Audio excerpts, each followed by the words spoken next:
Inselmikom jiena Karl Xkembri nilqakom għal edizzjoni oħra ta' Antenni Suspettużi, il-podcast ta' Pen Malta mal-awturi ta' żmienna. Illum għandna poeta li studja l-mużika u huwa infermier. Kif jinaqdu dawn id-dinjiet f'persuna waħda biex iweġibna għandna magħna lil Jesmond Sharples. Merħba Jesmond u nsellimlek u grazzi tal-inqat magħna fuq Antenni Suspettużi. Jesmond, jiena ninsab Nairobi, il-Kenja, fej ngħixu nqatta' ħafna mill-ħin tiegħi. Tgħidilna ftit inti fejn tinsab? Jien ninsab ġo l-istudju tiegħi f'kamar tiegħu fid-dar tiegħi Pembroke f'Malta ġifieri. Fil-galassija tagħna qegħdin it-tnejn ġifieri ngħidlek. U meta tħares fejn aħna ġifieri veru ninsab aħna tikka dan l-univers li hu daqstant kbir u li hu lil minn dak kollu li nistgħu nifhmu f'ħajjitna u kollox ġifieri. Allura nippruvaw aħna dak li nikdbu nippruvaw ninterpretaw id-dinja li nafu ta' madwarna. Ngħidlek. U din hija l-kamra li fiha tikteb ħafna mill-kitbi tiegħek. Għalkemm inti mill-poeżiji tiegħek ġest biex naqbżu mill-ewwel għal uħud mix-xogħol tiegħek, inti wieħed mill-ftit rari fid-dinja tal-poeżija illi tikteb fejn tkun, tikteb il-post fejn ktibt dik il-poeżija u d-data meta tippubblikhom u issa naslu anke l-kotba tiegħek.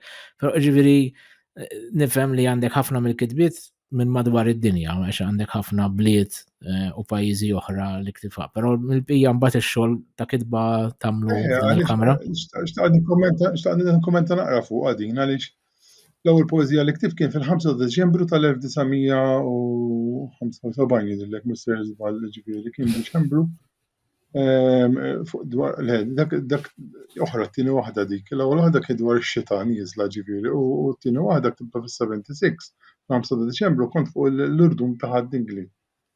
U tgħidli għaliex importanti d-data. Id-data hija u mhix importanti fil-kuntest tal-poeżija. Meta ngħidu aħna l-kitba poetika, l-kitba estetika ngħidlek għandha element universali, ġifieri ma tistax torbotha biż-żmien ngħidlek, ġifieri jekk poeżija tajba tibqa' tajba irrispettiva minn meta nkitbet u jgħaddi żmien.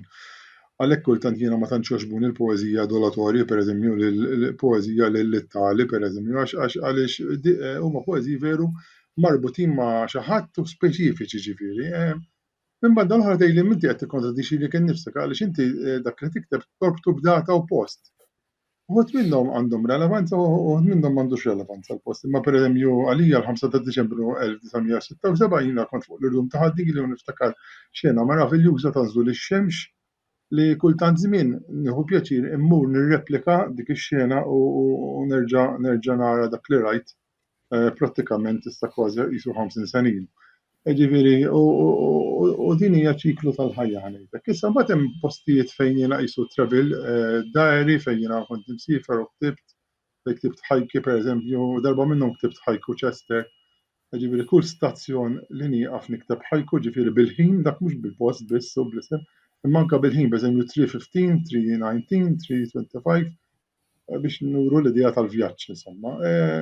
Għandu importanza u m'għandux importanza. Ma mbagħad hemm ċertu dati partikolari pereżempju ta' events politiċi f'dal pajjiż pereżempju naf il-qtil ta' Raymond Caruana jew kellha qtil ta' Daphne Caruana Galizia pereżempju fejn meta inti tikteb poeżija dwar dak l-event partikolari dwar dak l-avveniment partikolari kont tista' tpoġġih fil-kuntest ta' dak li ktibt ngħidlek jew kellha pereżempju ġrat kwistjoni politika f'ċertu data partikolari wieħed ikun jista' jikkontestwalizza. Imma importanti u mhux, jiġifieri dak li jikteb jista' jkun li jkollu relevanza rispettivament minn dik id-data jew le.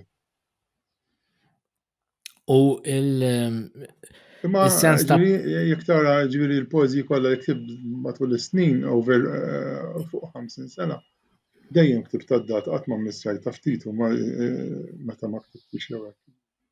Fil-fatt kważi kull poeżija li għandek fiż-żewġ kotba li pubblikajt dejjem hemm il-post u d-data. Inti kif tikteb? Għandek xi proċess, xi ritwal meta tikteb il-poeżiji tiegħek? Jew anke proża li qatt ma rajna pubblikata imma forsi tista' tkellimna dwar il-proċessi tiegħek.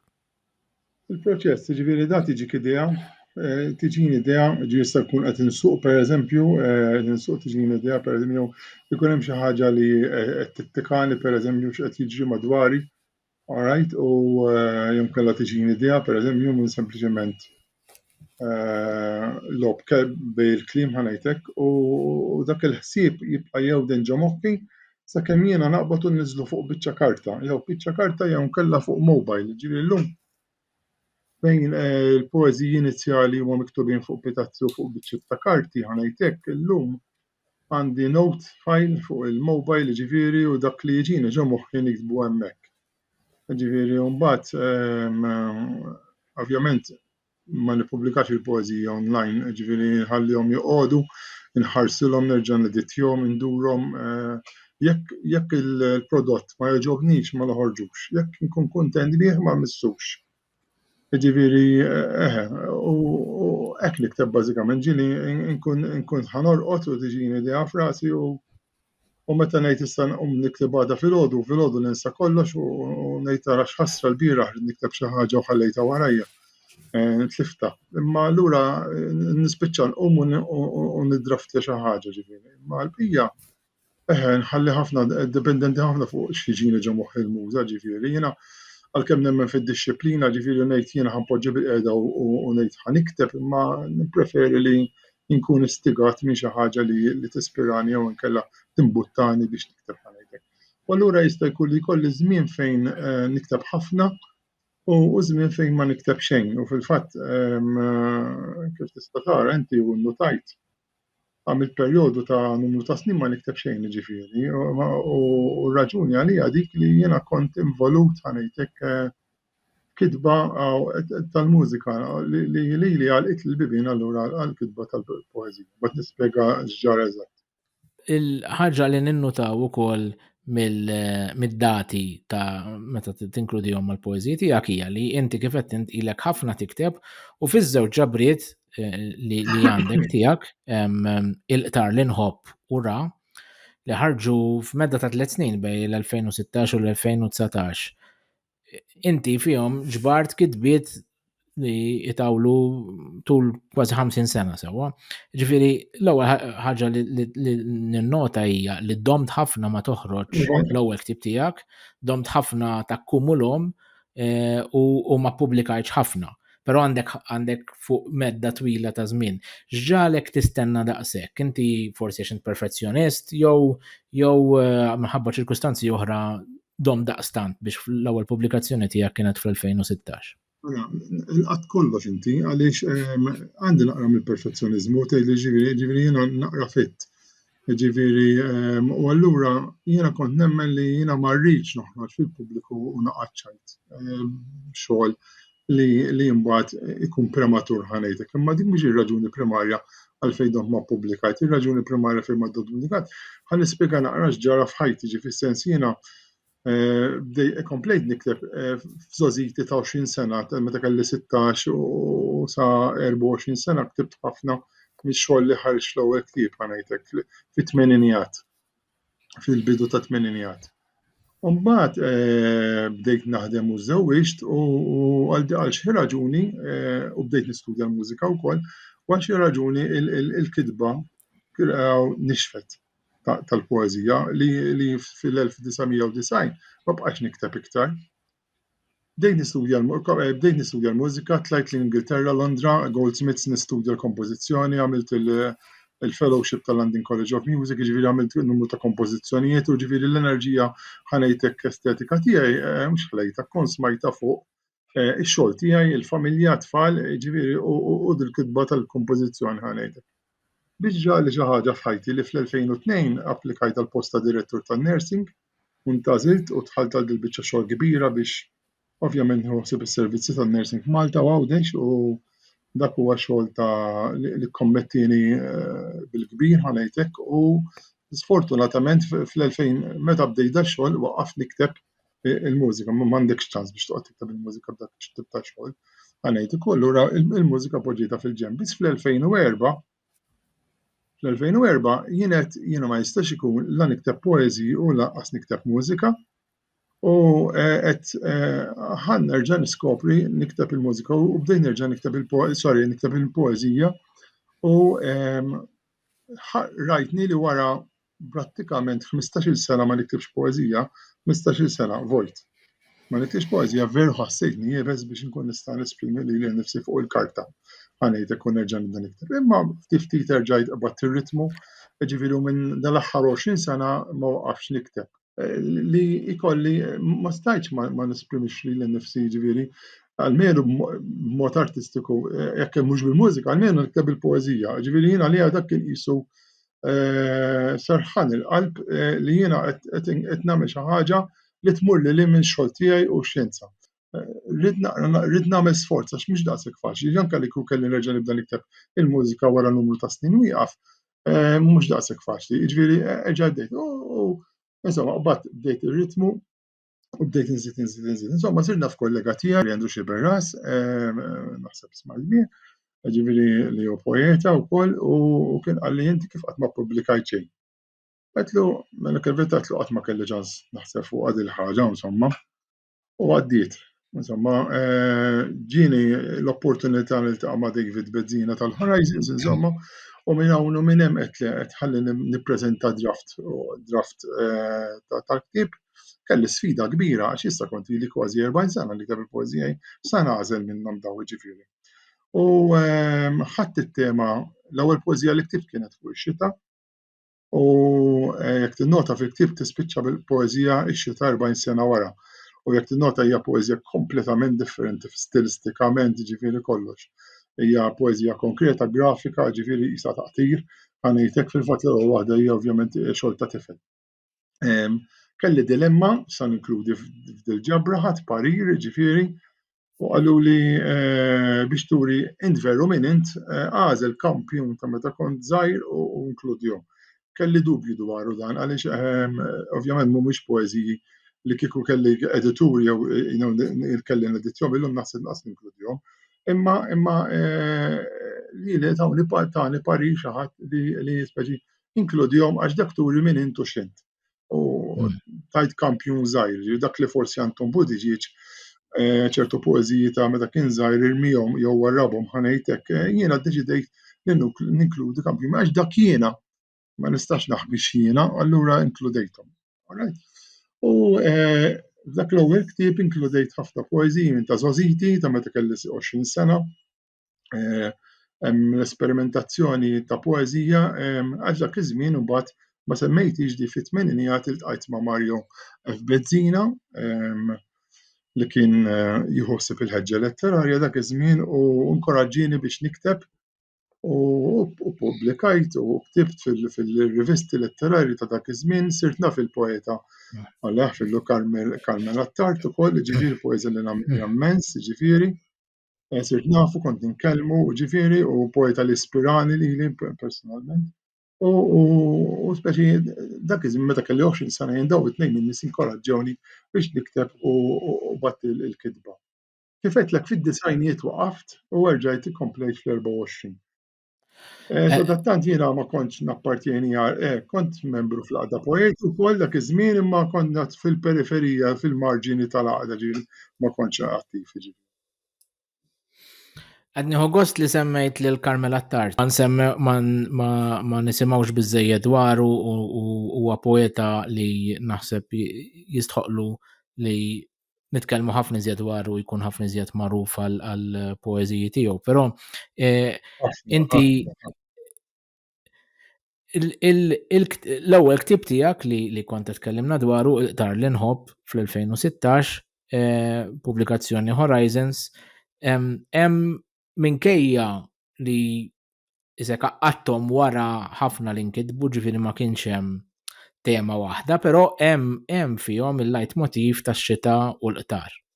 Li mbagħad timxi fit-tieni ktieb ra li hu iżjed idur max-xemx għandek l-immaġni tax-xemx ħafna iżjed kostanti f'dawk il-kitbiet. Ġifieri kif tara l-mixja minn ġabra l-oħra meta tnejn li huma għandhom poeżiji li nkitbu fuq ħafna tul ta' snin? għax it-tnejn li huma minkejja li pubblikajthom viċin xulxin fi 3 snin ikopru ħafna iżjed minn hekk. Fil-fatt il-problema meta tiġi biex tagħżel ġabra ta' poeżiji kif se tagħmilha, kif se tistruttura. Jiena bniedem li peress studjat il-kompożizzjoni l-idea ta' struttura toġobni. Ġifieri u skoprejt li l-istruttura tagħmel parti mix-xogħol li nagħmel fil-management ngħidlek fil-kitba estetika tal-poeżija, fil-mużika, kompożizzjoni, il-bażi għall-istruttura qegħdem. Ġifieri u allura jiena il-ktieb il-qtar li nħobb xtaqt inti struttura.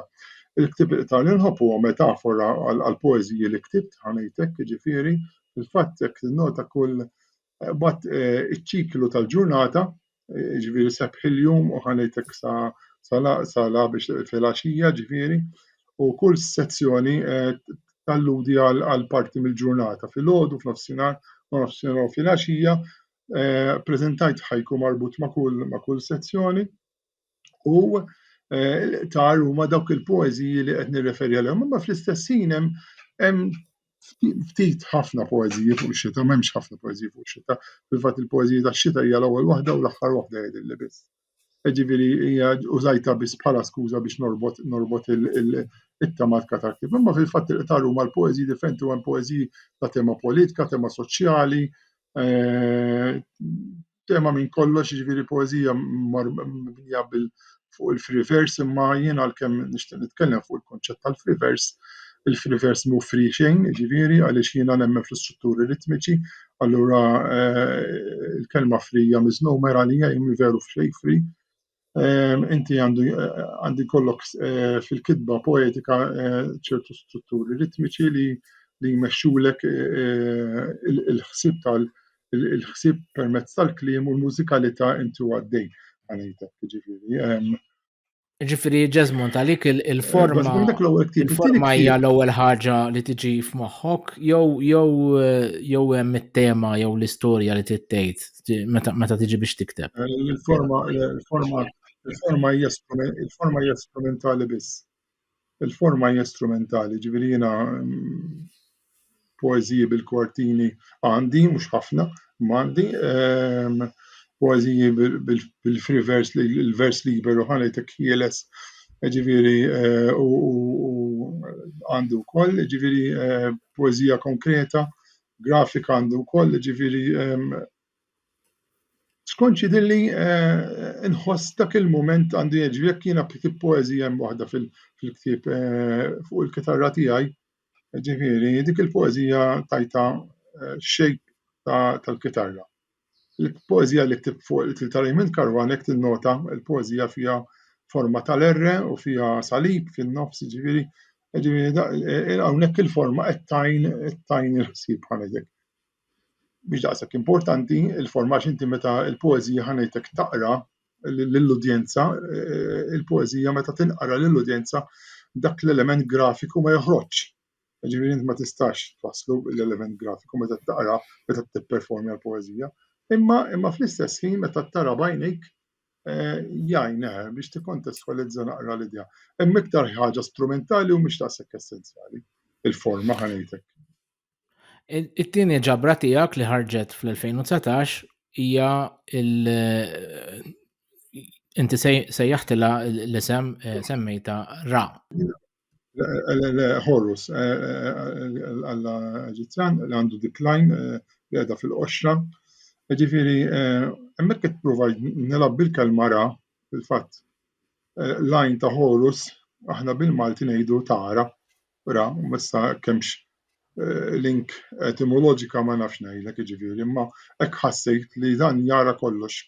Ġifieri meta jkun hemm id-dawl inti tara. Allura x'għamilt? Batt il-poeżiji kollha tiegħi li kelli fejn slitt tema ta' xemx u warrabthom u ħriġthom f'dil ġabra. Biss mhux kollox fuq ix-xemx, l-aħħar parti tal-ktieb ma jittrattax ix-xemx, ġifieri huma mixxellani ħanejtek il-poeżiji, imma it-tema prinċipali hija x-xemx.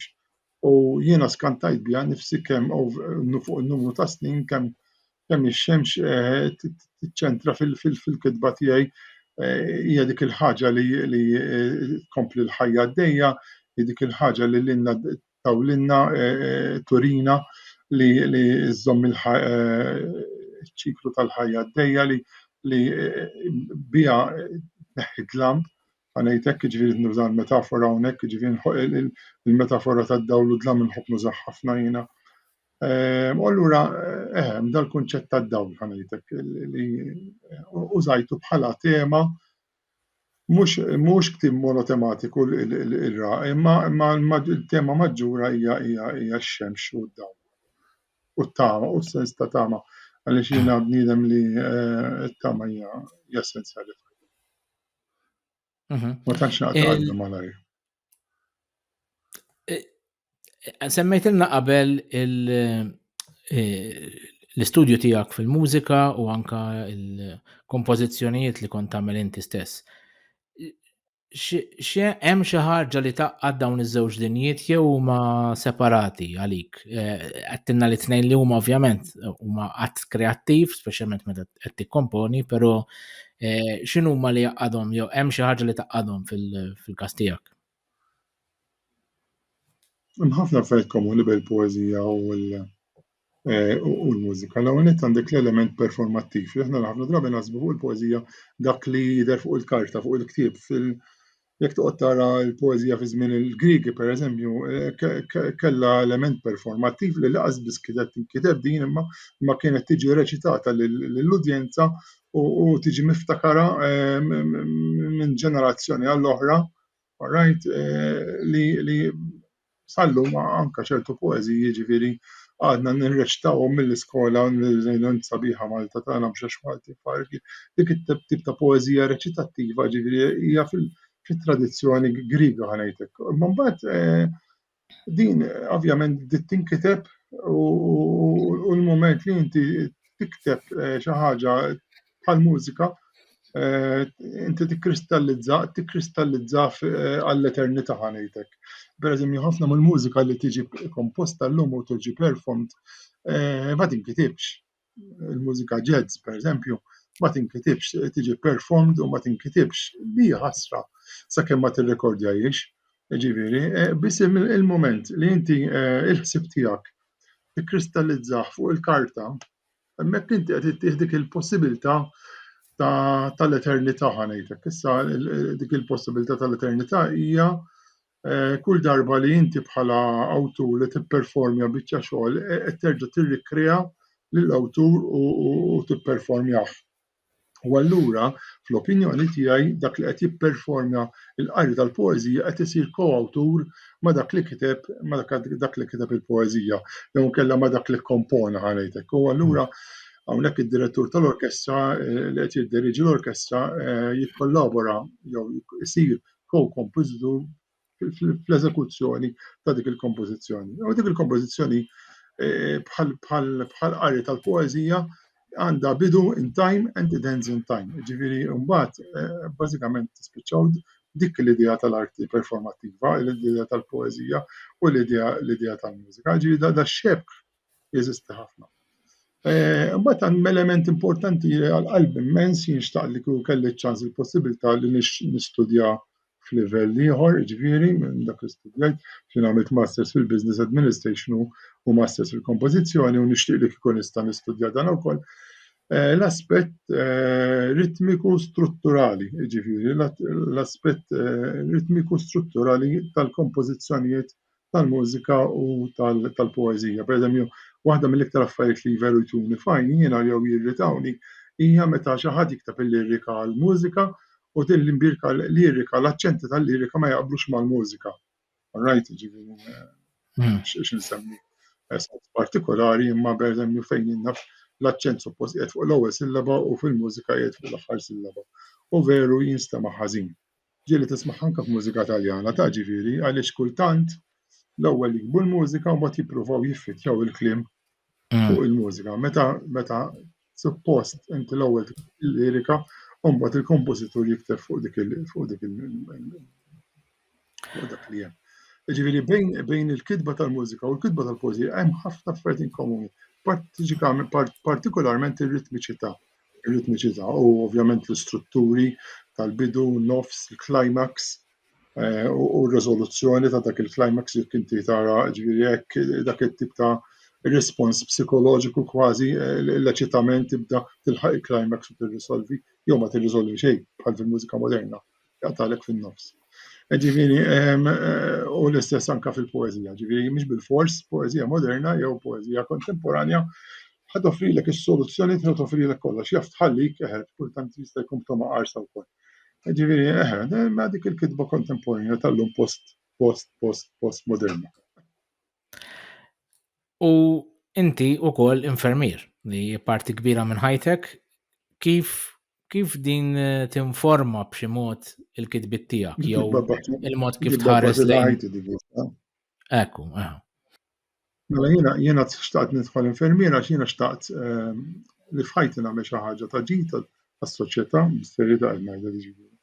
U ġifieri għax kien jgħidulek ma morx tabib jien għamilt is-six form sena l-liġi u sħabi marru baqgħu sejn biex isiru tabba qed jiena il-preżenza tiegħi mal-pazjent iktar qrib minn dak ta' tabib. Tabib jiġi jżurek għal ftit minuti jien għandi l-possibilità li nkun qrib minn qed ibagħti. Ħanejlek. U allura għamil dik l-għażla. Ġifieri u is-sabiħ tagħha li tkun infermier ħanejtek l-infermeristika, n-nursing ħanejtek. Kif l-ewwel qed ġejja mill-kelma Latina to nourish. Nutrire u ġifieri nurse to nurse fil-fatt aħna nużaw to nurse a baby, titma' l-baby. Fil-fatt nursing is about the nourishment. U hawnhekk qed nitkellmu fuq in-nourishment biopsikosoċjali tal-persuna. Ġifieri mhux biss nfejqu l-mart li għandu il-persuna imma wkoll nieħdu ħsieb l-aspetti spiritwali, emozzjonali, psiċiċi u psikoloġiċi u kollox fil-kuntest holistiku tal-persuna. All right, allura inti meta you care for someone, you care not just the disease. U hawnhekk fejn il-mudell mediku ħanejtek huwa riduzzjonista. All right, jiena tabib biex infejjaq il-musrana tiegħek, infejjaqlek it-tumur, infejjaqlek l-infezzjoni fiqt barra bid-daqq. Meta nitkellmu fuq il-kura tan-nies, nitkellmu fuq il-kura mod holistiku tal-persuna sħiħa ġenerali. Issa, Florence Nightingale fil-ktieb tagħha The Art and Science of Nursing, all right, ġifieri nitkellmu fuq l-arti u x-xjenza. Alright, ix-xjenza hija importanti, xjenza trida biex inti twassab in-nies, imma fl-istess ħin trid l-arti wkoll għaliex għalfejn trid l-arti, għaliex aħna nitkellmu ma' individwi differenti, jiena nitkellem ma' Karl, nitkellem ma' Johnny u ma' Ċettina, ġifieri u dawn għandhom ħtiġijiet differenti għalkemm jista' jkun għandhom l-istess marda. U that is the aesthetic aspect, l-aspett estetiku ta' li tieħu ħsieb il-ħadd ieħor. Issa, ejli da x'għandu x'jaqsam mal-mużika u l-arti. Għaliex id-dinja reali ta' tbatija ta' nies fl-isptar mod partikolari u anke fil-komunità u kienu sors ta' ispirazzjoni, ġifieri jiena rajt nies ibagħtu fl-isptar Monte Carmelo u naħseb dak il-ktieb l-ewwel wieħed jidilli li hemm poeżija li ktibt meta kont naħdem hemmhekk, ġifieri dwar il-tbatija ta' il-kanvas ta' wara l-pittura. All right, ġifieri dak li hu sabiħ ta' wara, all right, ta' wara. Ġifieri l-aspett moħħbi u li nies forsi dak li jkun ma jridx jitkellem fuq ukoll. U dal-aspett ġifieri jiena espirani anke f'xi wħud mill-kitbiet tiegħi dwar din iċ-ċerta tbatija, all right, u li kultant fiha l-fidwa ma kultant ma tinfedix di tbatija għaliex di tbatija kultant waslek għall-mewt. U allura dik ir-realtà tara kif taffaċċja, allura anke fuq il-mewt xi li tkellimt. Ġifieri innallaw il-mewt għax kieku m'hawnx il-mewt. U nara kieku x'arroganza ta' popolazzjoni għandna fid-dinja. Ġifieri dak huwa wieħed mill-aspett jiena kont ners ħadd ħsieb President, ħsieb ex-Prim Ministru, ġifieri meta inti f'dik il-kariga tispiċċa fuq is-sodda bħal ħadd ieħor dik lilek iġġalek tirrifletti.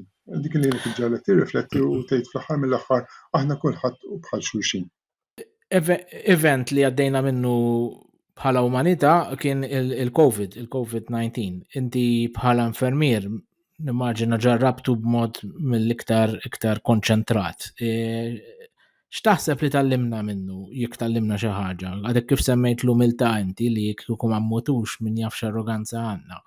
forsi konna nistennew li nitalmu xi ħaġa iżjed minn din il-pandemija, x'lezzjonijiet ħadna minnha u x'osservazzjonijiet inti anki poetiċi tiegħek?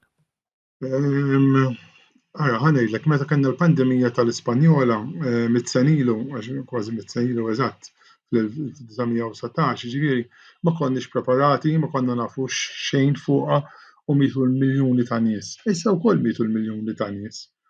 All right, imma jiena waqt il-pandemija jiena parti minn xogħol li kien nagħmel case management u niffollowja familji fid-djar tagħhom, jiġifieri through case management ħanejtek inċemplulhom fid-dar tagħhom naraw li kollox sew u niffollowjahom fid-dar. Jiġifieri u allura jiena kelli l-possibilità li nidħol fin-nerattivi ta' ħafna familji. All right, u jgħidulek l-istejjer tagħhom u stejjer ta' min għandu l-annimali u ma jafx kif se jieħu ħsiebhom, min għandu l-familja minn tfala u tfalem, jiġifieri minn għandu tfal barra, jiġifieri tidħol fin-narrattiva u ġifieri rajt diversi tbatijiet. Ma rajtx it-tbatijiet tal-istorijiet għaliex ma ħdimx hemmhekk, għax kont fuq livell ieħor ħanejtek. Imma fir-realtà jiena meta l-bniedem jgħaddi minn diffikultajiet f'ħajtu, inti is-support u x'nisnaqbad ngħidu il-preżenza ħanejdlek li inti tisma' l-nies li għandhom xi jgħidu, u rajt li biex tipprova tippontifikalhom xi jridhom jagħmlu, imma tisma' x'inhu d-diffikultajiet tagħhom tajn fil-perkors tal-mixja tagħhom f'din ħaġa. Tallimna nbidlu ħafna affarijiet wara l-COVID, jiġifieri daħlu ċertu prattiċi ta' kif naħdmu bil-remote working pereżempju, il-possibilità li jiena u inti qed nitkellmu f'pajjiżi differenti tad-dinja, il-COVID kien strumentali biex għenità tieħu spinta. Dak huma affarijiet pożittivi. Affarijiet negattivi mill-COVID iva, ħareġ l-element pereżempju kultant egoistiku tal-bniedem, jiġifieri fejn tiġi għal procurement ta' medical items, pereżempju pajjiżi sinjuri ħatfu pereżempju il-bulk tal-affarijiet u pajjiżi fqar, all right, they had to struggle to procure items for their populations għall-popolazzjoni tagħhom. Jiġifieri inti qiegħed fl-Afrika, inti taf x'kien għaddej f'xi tiġi fl-Afrika, all right, aħna konna sinjuri sa ċertu punt, all right, bil-mask, kulħadd ġo d-dar bil-lockdown, ma ċert li fl-Afrika, il-pajjiżi fl-Afrika ma kienux qed ikollhom dal-possibilità ta' benefiċċji. All right, u allura hawnhekk nitkellmu fuq l-inequalities in healthcare. All right, l-inequalities in healthcare li WHO xebet titkellem fuqha u li għadna ma wasalniex. All right, biex aħna jkollna xi forma ta' egwaljanza. All right, fil-proviżjoni, fil-provvediment tal-kura tas-saħħa. Meta l-umanità kollha jkollha dik il-possibilità li taċċessa s-servizzi mediċi bla ħlas.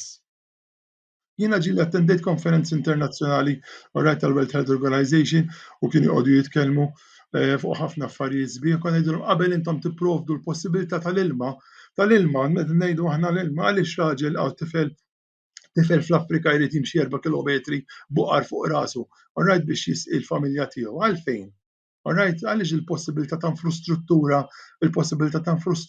ġifieri tal-ilma li hija bażika li Malta ilha għandna 150 sena, all right, bil-pajpijiet u x'naf jien, ma tiġix adottata mill-gvernijiet korrotti ta' ċertu pajjiżi tal-Afrika. All right, għax il-kwistjoni hija komplikata aktar minn sempliċement WHO, ġifieri hemm reġimi ta' korruzzjoni, ġifieri kważi inabilità li l-poplu jqum fuq rasu xi darba jgħolli rasu u jista' jgħid li għal din ħaġa. Ħaġa li jista' jkun qed tiġġielilna wkoll f'pajjiżna f'Malta u anke fl-Ewropa sa ċertu. U hawnhekk mistejt li suġġettiv. Imma ġifieri waħda mill-provvedimenti tas-saħħa hija free healthcare for all. Qabel ikollna dik il-possibilità aħna ma jistax ikun ikollna universal access to healthcare. Ma jistax ikollna dinja tajba f'din-dinja. Ġasmond, kif laqtek il-qtil ta' Daphne Caruana Galizia? Huwa suġġett li inti wkoll ktib dwaru u esprimejt ruħek. X'sinifikat kellu għalik? Il-Daphne nafa mis-sixth form jien, għax konna sixth form flimkien, ġifieri ma konniex tal-istess klassi għax kont sciences u hija kienet jidilli humanities jekk mister żball. Ġifieri u allura ma nafix dak il-mod ħafna. Imma allura persuna bħali twildet fl-64 ġifieri tal-età tiegħi ma ngħidlek u kienet persuna li dak li kellha xi tajdu, all right, bl-ebda kantunieri, forsi kultant bla mingħajr kantunieri żejjed, ġifieri, imma dak ma jfissirx li inti għax tgħidu ifisser li inti għandek tieħu kundanna li ma tistax tibqa' tgħidu. Ġifieri u allura f'da sens fuq dak li huwa il-libertà tal-espressjoni f'dal pajjiż hemmhekk ħadna daqqa lura u daqqa kbira ħanejtek kemm għad-demokrazija u kemm għall-libertà tal-espressjoni. Mhux bilfors tkun taqbel mal-persuna, ma tissirx li għandek dritt tagħlaq ħalqu ħanejtek għax il-mument li inti tasal f'dak il-punt tkun qed tmiss linja ħamra lija jiena. Dan l-aħħar qed tikteb ħafna iżjed il-ħajku qed tippubblika uħud minnhom b'mod regolari fuq il-Facebook. X'waslek għal biex tikkonċentra fuq din il-forma? Mela ħanejdlek sigriet mela. Jiena bħalissa għaddej perkors ta' terapija l-isptar, ġifieri mmur 3 darbit fil-ġimgħa ili minn Awwissu, sorry mhux minn Awwissu minn Mejju tas-sena li għaddiet. U waħda mid-deċiżjonijiet li ħadd biex jiena nipprova nqawwi l-moral tiegħi ħanejtek huwa li jiena nipprova nkun kreattiv u jkolli għal xi ngħix minn session għall-oħra. Allura jiena da 3 tim il-lejl għandi treatment session, ġifieri mmur l-isptar għamel 4 sigħat hemmhekk u niġi lura d-dar. Jiena x'ismu nagħmel da 3 ijiem nagħrex għal stampi li jiffitjaw li dak li jaqa' li f'rasi. U daqqa neħu t-tema ta' qtatis u daqqa ta' xmux u daqqa tal-qmura, ġifieri u daqqa tax-xefa, whatever. U l-istampa nagħżilha biskop biex jiena nkun nista' naħdem grafikament biex imbagħad il-ħajk nkun nista' nippostja hemmhekk, ġifieri jkun hemm naqra aspetti prattiċi tal-forma ħalejli tal-istampa partikolari biex l-istampa tkun parti mill-prodott estetiku. U dak hija mbagħad inkun l-isptar, ġi dak ifisser li kull meta ntella' ħajk jgħidu Jesmond qiegħed l-isptar. Jiġifieri dak huwa mod kif jiena nkun ta' terapija personali biex nagħmel dal-perkors dil-mixja li qed nagħmel insomma. U veru nħossni tajjeb wara li lest, ġifieri naħdem bil-Canva u bil-ritratt u dan tella Facebook insomma għaliex jiena nemmen li in-nies il-Facebook jużaw ħafna, jaqraw fuq il-Facebook imma ma jaqrawx ħafna fis-sens għalhekk tgħidla fejn għażilt il-forma tal-ħajku għal aspetti prattiċi. Il-forma Ġappuniża toġobni marbuta man-natura ħanejtek, jiġifieri, imma toġobni wkoll għax qasira toqgħod fuq l-istampa aspetti prattiċi tal-grafiċità, jiġifieri biex tkun tista' tiffitja u allura l-array li jkun qed jiskrollja ma jgħodix bi kbira jaqra. U allura dak l-iskop tiegħi u hopefully dal-vjaġġ jibqa' għaddej sakemm forsi xi darba neħles minnu dinha. Qed nieħu gost li dawwart dak li huwa drammatiku u wiebes f'ħajtek f'xi ħaġa sabiħa. Però fl-istess ħin nawgurawlek fejqan ta' malajr u jalla anke tgħaddi minn dan il-perjodu diffiċli, nittama li jgħaddi malajr kemm jista' jkun.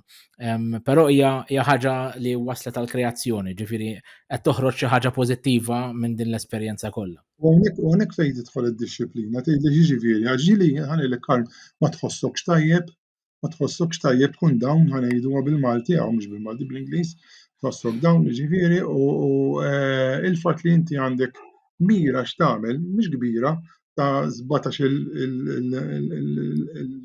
il-sillaba, jiġifieri dik fiha nnifisha iżommok għaddej. Dik iżommok għaddej.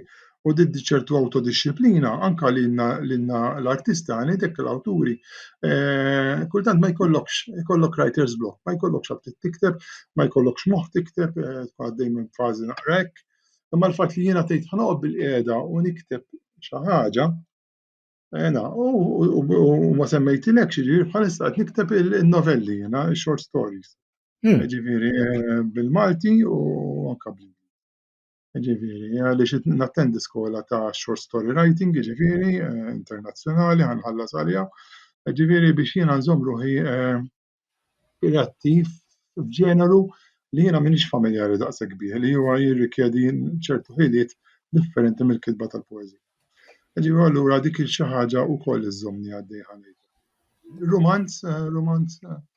Romanz l-ewwel kapitlu ma weħelem, ġifieri ma jistax jiżvolġi dan.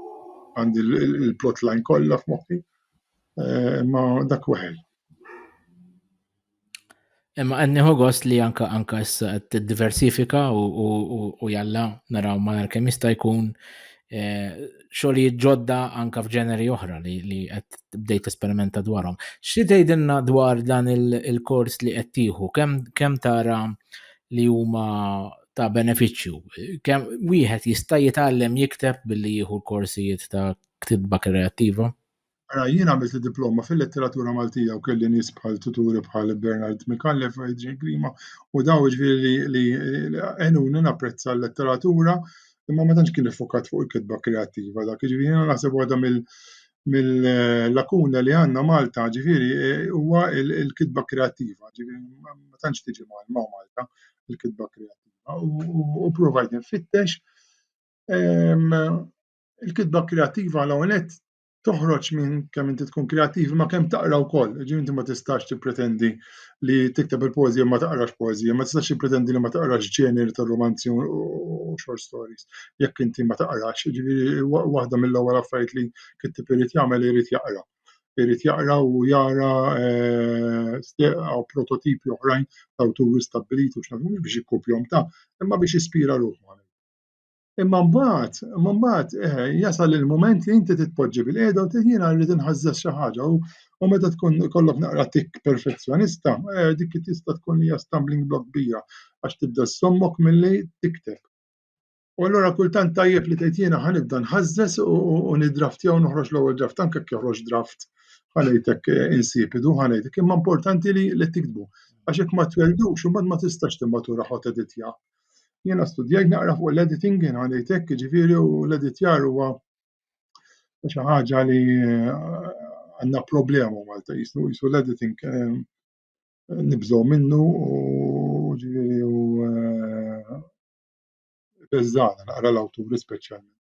Għax speċjalment dak il-baby tiegħi ma tmisslix iż-żaqqu jew iż-żokkra jew żaqq. Ġifieri le, kultant ikollok bżonn wieħed ibdillu sieħu il-baby għax jista' jkun li mhux qed jimxi sew. Din iddiskutejnija. Another pair of eyes ma li jara minn barra. Dan suġġett li ddiskutejnieh kemm il-darba anke fuq dan il-podcast illi anki Malta m'għandniex tradizzjoni professjonali ta' editing letterarju. Fil-poeżija aktar m'għandniex. Il-poeżija aktar m'għandniex. Illum li kelli naqbad l-ewwel ktieb kont naħseb ngħaddih il-tnejn min nies u jtajru li xi wħud minnhom barra. Imma issa li ħareġ kwaskribbi għal Pilatu ġifieri ktib mhux tagħmel. Ġifieri issa dak ħareġ. Però dan il-kors tħossu li qed jgħinek almenu. Iva, jgħinek għaliex jiġu letturi jew jitkellmu fuq l-esperjenza ta' kif tistruttura kreattivament il-plot pereżempju u tisma' ideat oħra ta' ħadd ieħor u l-iktar li jogħġobni huwa d-dixxiplina li fih li inti tingħata assignment li trid tipproduċi f'deadline fi żmien 4 ġimgħat. Tkun taf it-tema pereżempju tgħid inti trid tikteb dwar dit-tema partikolari u inti trid tipproduċiha 2000 kelma, 1200, 600 kelma. U dik id-dixxiplina tgħinek issir awturija. Dik importanti wkoll għaliex dik toqgħod tistenna l-muża nieżla mis-sema kultant ma tinżel qatt. Ġifieri bejn għax tkun imħabbad, bejn għax inkwitat, bejn għax m'għandekx apptitu, bejn għax bil-ġuħ biex binqas u kollox. U ma tinżel qatt il-muża. Żemmejt diġà li qed tikteb kemm bil-Malti u kemm bl-Ingliż, ġifieri din immaġina żvilupp ġdid li. Tal-Ingliż ġiet triggered minn dal-ċirku ta' kollegi madwar id-dinja li jkbu l-poeżija, ġifieri allura issa ili 4 snin nikteb il-poeżija bl-Ingliż u allura nħossni li hemmhekk ukoll Issa l-kitba poetika bl-Ingliż hija differenti minn dik tal-Malti. Hemm ċertu affarijiet tal-metrika li mhux bħal il-metrika Maltija mhux bħall-metrika Ingliża ħa ngħidlek. Issegwi differenti, imma insomma titgħallem ukoll u tmexxi wkoll u jiena l-lingwa materna tiegħi hija l-Malti, allura meta tiġi biex tikteb l-ewwel lingwa li l-Ingliż nafu sewwa jiena ħafna, imma xorta mhux il-lingwa materna tiegħi, allura qatt ma tħossok konfidenti daqs il-Malti. Ikollok kun jom Ingliż u tweled ċittadin Ingliż jiena ġifieri. Fil-qosor ħafna Ġesmond, inti kont president tal-Laqda Poeti Maltin. X'sar minnha din l-laqda u x'semm tħoss li ta' tul is-snin? L-Laqda Poeti Maltin twaqfet f'Diċembru tal-1975 minn l-ewwel president kien Monsignor Monte Buontempo u di twaqfet mill-nista' nifhem fil-kuntest tal-moviment aw mill-letterju ta' dak iż-żmien. Jiġifieri jien għandi feeling, ma da feeling tiegħi personali li kien hawn qisu dikotomija intellettwali ħanejdilek jiġifieri. Il-konservattivi u l-progressivi. Ma nafx ta' forsi qed ninterpreta ħażin jiena ġifieri. Għandok tal-moviment aw mill-letterarju kien hawn dal-grupp ta' poeti l-għaqda ġifieri li kien hemm wħud minnhom li kienu ta' ċertu statura u li kitbu poeżija tajba. Din l-għaqda għamlet 40 sena, ġifieri il fuq minn 40 sena teżisti ġifieri imma minn meta miet il-President fl-2016 diet in-niżla u bażikament dan l-aħħar 4 snin ma ffunzjonatx. U fost ir-raġunijiet li ma ffunzjonatx kienet it-trigger kien il-COVID pereżempju fejn in-nies ma baqgħux jiltaqgħu, in-nies ma baqgħux juru interess iridu jmorru jsegwu, il-membri anzjani li ma kellhomx volja li joħorġu ħa ngħidlek kien hemm ċertu poeti stabbiliti li ma kienux membri ta' din l-għaqda ġifieri kien jasal iż-żmien bħal dejjem li kull għaqda għandha il-life cycle tagħha titwielet u llum ilha 4 snin sfortunatament 5 snin ma teżisti. Imma meta toqgħod tara l-kontribuzzjonijiet tal-għaqda poeti tul is-snin, ġifieri ħarġu numru ta' antoloġiji, saru diversi numru ta' konkorsi, ġifieri ċertu nies stabbilew ruħhom, ġifieri u kien ċirku ta' qari ta' poeżija, imma sfortunatament din l-għaqda issa ħanejt iżvintat. U Ġesmond, inti semmejt. Ħarġu laqdiet oħra ta' ġifieri li wkoll irid joqogħdu attenti li ma jiżvintawx għaliex il-life cycle tal-għaqdiet ħafna drabi għandu ċertu. Inti semmejt però is-suspett tiegħek li dik kienet waqfet minn speċi reazzjonijiet reazzjonarji u konservattivi fil-konfront tal-moviment għamil letterarju. Inti naqgħod magħha għax inti konservattiv jew għax għaliex kont attiv fiha? Le, jiena m'iniex konservattiv. It-tieni net le jiena naqgħod magħha għaliex dak iż-żmien kien hemm il-ħeġġa letterarja li Mario Bezzina ukoll ġifieri spiċċa jirranjaw one-man show, ġifieri spiċċa xi ħaġa tiegħu u allura u dak iż-żmien ġifieri xtaqt li nipparteċipa il-moviment għamel letterarju ma baqgħx jeżisti fit-tminijiet ġifieri ma kienx hemm. Ġifieri ħa ngħidlek kien hemm laqda ħeġġa letterarja żgur kien hemm u laqda poeti. U speċi dan forum ta' fejn inti tista' tkun preżenti u tixxi taqsam il-poeżiji tiegħek. Għamilt sena u 2 ma kontx bniedem attiv, kont fil-periferija tal-għaqda.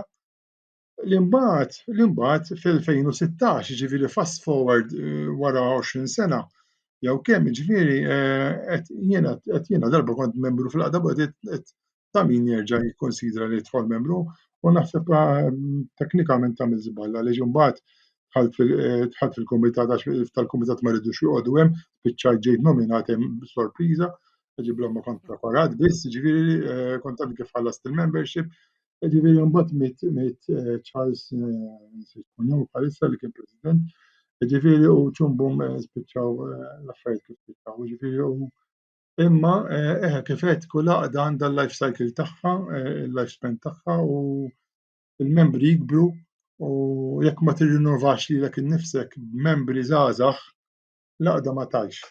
Ġifieri kull għaqda letterarja jekk ma tinvestix fil-ġenerazzjoni taż-żgħażagħ u tiftaħ ġifieri filosofikament l-ispirtu tagħha bħala għaqda, allura tmut mewta naturali.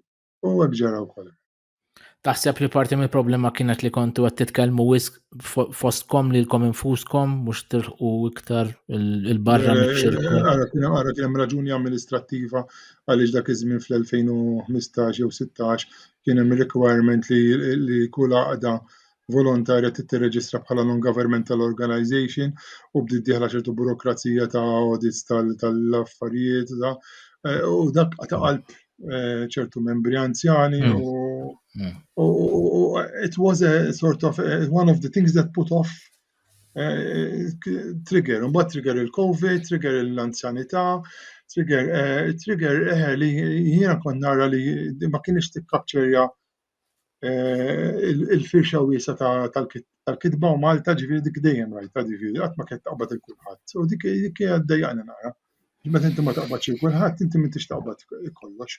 Allura mbagħad ovvjament waslet fejn waslet, mod naturali. Jesmond, taqralna waħda mill-poeżiji tiegħek? Iva, ħanaqra poeżija li ktibt fl-2018 u ngħid fl-2018 għax biex nikkontestwalizza fuq affarijiet li kienu qed jiġru hawn Malta wkoll ġifieri fuq kwistjonijiet ta' x'jgħidulhom governanza tajba, all right, ġifieri fuq korruzzjoni ħanejt hekk, fuq il-verità li aħna rridu nkunu nafu l-verità x'inhi, all right, ġifieri jekk inti poeta, meta titkellmu fuq il-kelma poeżija, poesis, li bil-Grik għandha rabta mal-kelma verità. Ġifieri aħna meta nikbu l-verità aw il-poeżija rridu nistqarru l-verità. Ġifieri jekk aħna ma nistqarrux il-verità bħala poeti nistgħu mmorru nżarmaw u nqogħdu nikbu l-poeżiji li santalina. All right, ġifieri, all right, imma jekk inti aħna poeti bħala Malta ma jkollniex leħen li nitkellmu fuq xi jiġri madwarna, allura nistgħu nżarmaw, all right, u ngħixu fi stat stat tad-dinja l-oħra. Ma nistax jiġini l-kelma bħalissa. Mela, ktieb poeżija bil-vers ta' 8 Karl. U taf li il-vers ta' 8 x'inhu? Meta tisma' il-vers ta' Ġanton Vastello int sabiħa Malta tagħna mhux għax Malti nfaħrek jien ta' poeżija li ma toġobnix jien, imma insomma. Għandek l-aċċent fuq it-tert sillabil u s-seba' sillaba ġifieri. Jiena rrid nisfida l-vers ottonarju u nagħmel vers ottonarju differenti bl-aċċent fuq it-tieni, fuq il-ħames u fuq is-seba' sillaba. U biex nagħti struttura ritmika ġdida f'forma ta' protesta għal dak li hu tradizzjonali ħanejtek. Mod estetiku. All right? Fejn jiġi fil-vers ottonarju għandek it-tieni, il-ħames u s-seba' il-main accents. U użajtu da biskop għax il-kelma anaforika li l-ġiex kelmiet anaforiċi li nuża fil-kitba poetika hija il-kelma marriċ. Jiġifieri jiena qed nistqarx marriċ tal-pajjiż, nisqar marriċ madwari ngħidlek. Ħanaqra u mbagħad nkun nistgħu forsi nitkellmu fuq hekk. Marriċ verità marida, b'għajnejn ma jarawx ġustizzja. Marriċ verità vizzjata, malizzja bin-nur żvijata. Marriċ verità ħadida li tweġġa' mingħajr raġuni. Marriċ verità tal-plastik li tferra wedid birkuni. Marriċ verità qarrieqa li tistħi li turi wiċċha. Marriċ verità li taħrab kull darba li inti tfittxa. Marriċ u marriċ, marriċ. Qed ngħid li jiena ma tistax tbellali li trid li jidillek għall-konvenjenza politika tiegħek fuq ikun min ikun, fuq il-radju, fuq it-televiżjoni, fil-mass meetings, fuq il-gazzetti, whatever. Marriċ verità marida, ġifieri jekk jiena ħabib sinċir miegħek irridek li tgħidli l-verità, ġifieri jiena rrid marriċ verità vizzjata jew nkella malizzjuża, ġifieri jiena rrid verità li tajni insir naf l-affarijiet kif all right? U nkompli ngħid ġifieri qarrejt fl-aħħar vers li huwa vers għalih waħdu, poeżija sħiħa ma l-aħħar vers qiegħed għalih ma rridx u ma rridx u ma rridx. Ġifieri għamilta ċara li ma rridx. Jesmond, il-ħin tarilna, napprezza immens li qsamt dawn il-ħin dan il-ħin magħna u nieħu gost ħafna li nara minn issa l-qudiem nafu meta naraw ħajku minn tiegħek fuq il-Facebook insellmulek tkun qed qatta dak il-ħin l-isptar, nawgurawlek fejqan ta' malajr li dan il-perjodu jgħaddi malajr, però grazzi immens ta' dan il-ħin li qattajt magħna. Grazzi ħafna Karlu, grazzi tal-opportunità u tal-li tajtna ċans nsemmaw leħenna biex nsemmaw il-verità fejn nistgħu. Grazzi Jesmond. Bħal dejjem Klera Zoppardi għenitni bir-riċerka għal dan il-programm. Grazzi l-semmija li jenaqdu magħna ta' kull ġimgħa ħalluna l-mistoqsijiet u l-kummenti tagħkom fuq is-social media ta' Pen Malta u komplu seguna kull ġimgħa b'episodju ġdid nhar ta' tlieta. Niltaqgħu il-ġimgħa d-dieħla.